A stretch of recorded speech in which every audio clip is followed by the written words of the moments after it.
A la última parte del programa con dos entrevistas que ustedes no pueden perderse. Para empezar, estamos con Guillermo Orellana. Él es director de Tecnología Social del Centro de Desarrollo e Investigaciones Científicas Peruano-Chino. ¿Por qué hemos invitado al ingeniero Orellana? Porque normalmente cuando hablamos de terremoto hablamos de los simulacros, ¿no es cierto?, de salir despacio, pero realmente no hemos visto un análisis de qué puede ocurrir después, porque lo que preocupa, lo que debería preocuparnos, y esta noche posiblemente ustedes terminen más preocupados aún, después de escuchar al ingeniero Orellana, es qué puede pasar después del terremoto con Lima y Callao. Buenas noches, señor. Buenas noches. Orellana, bienvenido. Vamos directo al punto. Al punto. Para empezar a ubicarnos. Mucha gente que nos está viendo en todo el país o fuera del país cree que lo que se viene es un terremoto parecido al que la mayoría recuerda, el de 1970. La pregunta entonces primera es, ¿eso es lo que los científicos dicen? ¿Que se vendría el terremoto en Lima y Callao parecido al del 70 o al de 1746? Absolutamente no. El INDECI ha preparado un reporte, el 2017, que indica que uno de los peores escenarios puede ser un terremoto de 8.8 grados en la escala magnitud-momento. Nosotros tenemos... 8.8 fue el de 1746. 746, aproximadamente. Eso es lo que se especula en base a data histórica. Sí. Porque se ha escrito libros sobre esto. Ajá. Ya. ¿Cuáles fueron los efectos de ese terremoto de 1746? Bueno, tanto el terremoto de 1746 como el de 1687, que ocurrió el de 1687 el 20 de octubre y el de 1746 el 28 de octubre, aplanaron Lima virtualmente y tuvieron como consecuencia, en el primer caso, en 1687, un tsunami. Y en 1687 hubo dos terremotos, uno después de otro. Después de 15 minutos hubo terremotos probablemente de grado 8.5. No se sabe exactamente. Y en 1746 el terremoto fue de aproximadamente 8.8 o algunos especulan que fue de 9 y devastó la ciudad de Lima. ¿Y eso significó qué? Significó que hubo, aparte de los daños, usted sabe que se mide siempre, lo primero que se mide es la magnitud física, ¿no? Pero se habla poco de los daños, el colapso social. Muchos especulan, como el historiador Charles Walker, que ha escrito un libro que se llama Colonialismo en Ruinas, que habla de este terremoto, que después del terremoto las consecuencias fueron grandes. Inclusive él dice que después del terremoto se pudieron implementar las reformas borbónicas que dieron, y todo cambió, ¿no?, para la iglesia, y después de eso, esas reformas borbónicas en el Perú produjeron que Túpac Amaru se rebelara. Imagínese usted las consecuencias políticas, ¿no?, históricas. Ahora, estamos hablando de 8.8 como una posibilidad. Ahora, cuando pasa, porque la gente no sabe, la mayoría, cuando pasa uno de 7 a 8, 8.5, el crecimiento no es aritmético. No es lineal. No es lineal. Exactamente. Entonces, esto lo repiten los sismólogos y los especialistas cada año, cada vez que hay un terremoto. Hasta uno de ellos dijo en tono de broma hace un par de años, dijo, a mí me llaman cada vez que hay un temblor para que diga lo mismo. En realidad, esto debe saberlo la gente y recordarlo. De un terremoto 7 a un terremoto grado 8 hay 30 veces más liberación de energía. No estamos hablando de las características del sismo, la aceleración y todo lo demás, y otras circunstancias, ¿no? Y de un 7 a un 9 hay 30 por 30. Es una escala logarítmica. 30 por 30. 900 veces más liberación de energía. O sea que estamos hablando de un monstruo. No existe memoria viva que pueda hacernos recordar del terremoto de 1746. Gente como yo, que tengo 62 años, puede recordar el terremoto del 17 de octubre de 1966, puedo recordar el terremoto del 31 de octubre de 1970 y el del 3 de octubre de 1974, que fueron bastante fuertes. Pero yo, que he vivido esos terremotos, no puedo ni siquiera imaginarme lo que puede ser un terremoto de grado 8.5, menos 8.8.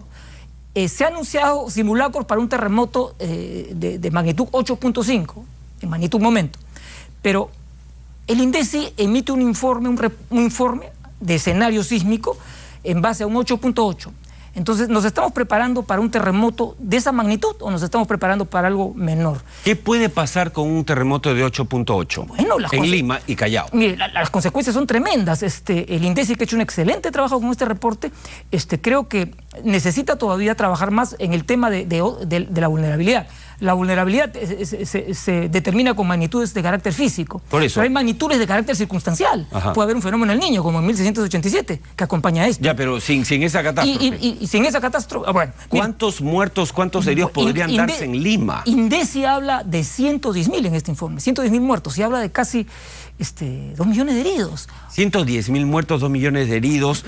Obviamente eso significa que algunos hospitales se van a caer. No, eso se viene anunciando desde 2012. Tengo como 10 reportajes de periódicos que dicen que los hospitales van a colapsar, los más grandes. Ajá. Ahora la pregunta es, no con esos números, porque para algo sirven esos números, ¿cómo vamos a hacer para atender a los heridos? Ajá. ¿Cómo vamos a hacer para atender o rescatar a los supervivientes, los que han caído en las casas que han colapsado? Que son muchísimas. Y además supongo que ante un sismo de esa naturaleza, obviamente Sedapal va a tener que cerrar por supuesto, el agua. Hay protocolos. ¿Se va? ¿Por qué? Porque supongo que se van a rajar, ¿no es cierto?, las tuberías. El doctor Julio Curoigua dice que va a haber un efecto cascada, se pierde energía, después se pierde agua, electricidad y el agua. Suministro de combustibles. La gente no está preparada, o sea, es funcionalmente muy vulnerable. ¿Por qué? Porque no se han desarrollado capacidades reductoras de vulnerabilidad en la gente. Es decir, la gente no sabe qué hacer después. Son capacidades que tienen que ser organizacionales, tecnológicas apropiadas y comunicacionales también, ¿no? Para poder propagar este conocimiento. Y no se está haciendo nada al respecto. Yo creo que tampoco se puede manejar desde un solo ente. Eso tiene que trabajar las municipalidades. Cada distrito tiene características de carácter social y cultural diferenciadas, ¿no? Ingeniero, de hecho lo vamos a volver a invitar, pero era esta la razón para una reflexión. Usted no ha venido acá como Hayimi a adivinar el futuro.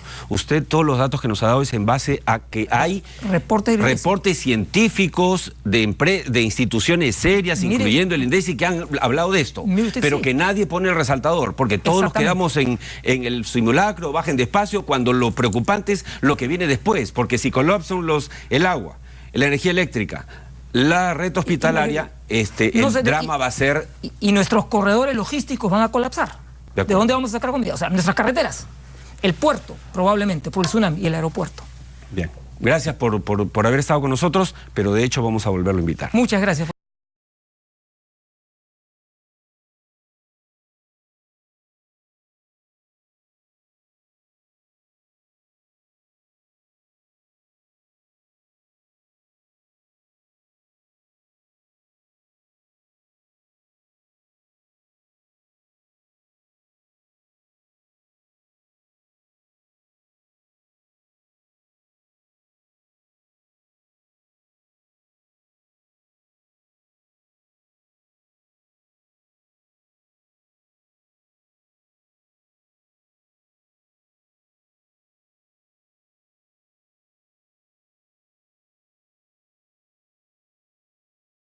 Bien, y entramos entonces rápidamente, así corre el programa, a la última entrevista de la noche, no por ello menos importante, todo lo contrario.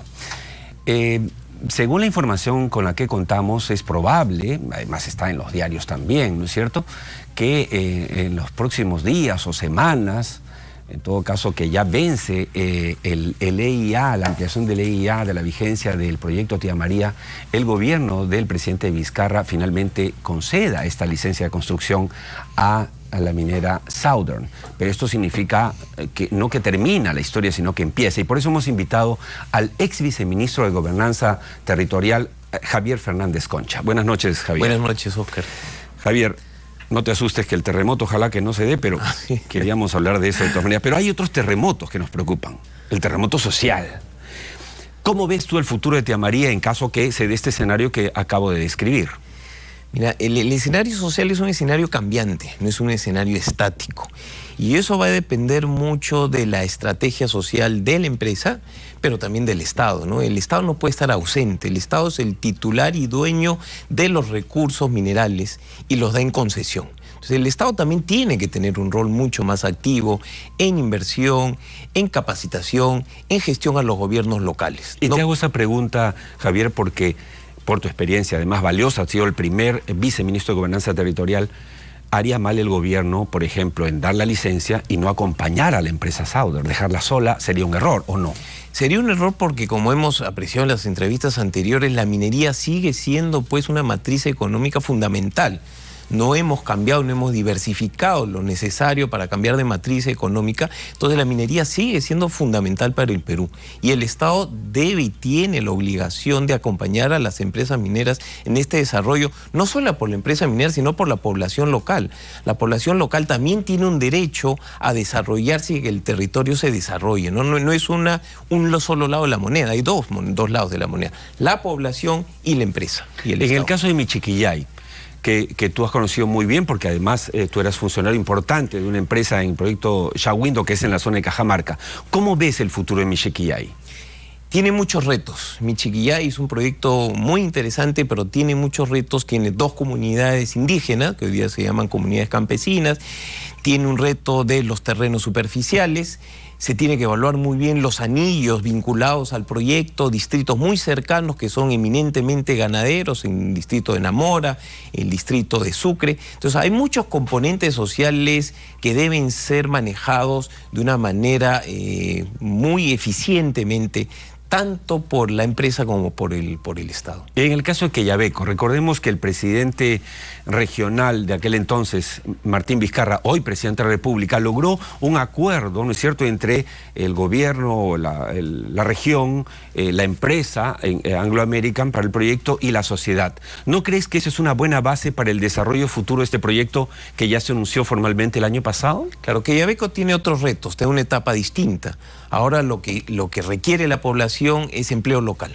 Hay una gran expectativa del empleo local y eso es un reto de la empresa, es cómo capacitar, cómo hacer que la población local pueda tener acceso a un empleo, que es lo que la población requiere. Y lo segundo es el impacto sobre el agua. No siempre el tema del agua es un tema sensible. Creo que esos son los dos principales retos que tiene Quellaveco, pero que está en un buen proceso, ¿no? En un proceso ya de construcción con las licencias concedidas. Muy a mi pesar, el tiempo voló. Me comprometo firmemente a volverte a invitar y darte mucho más tiempo, porque la verdad es que siendo tú el primer viceministro de Gobernanza Territorial, tienes muchas cosas que contarnos. Muchas gracias por venir.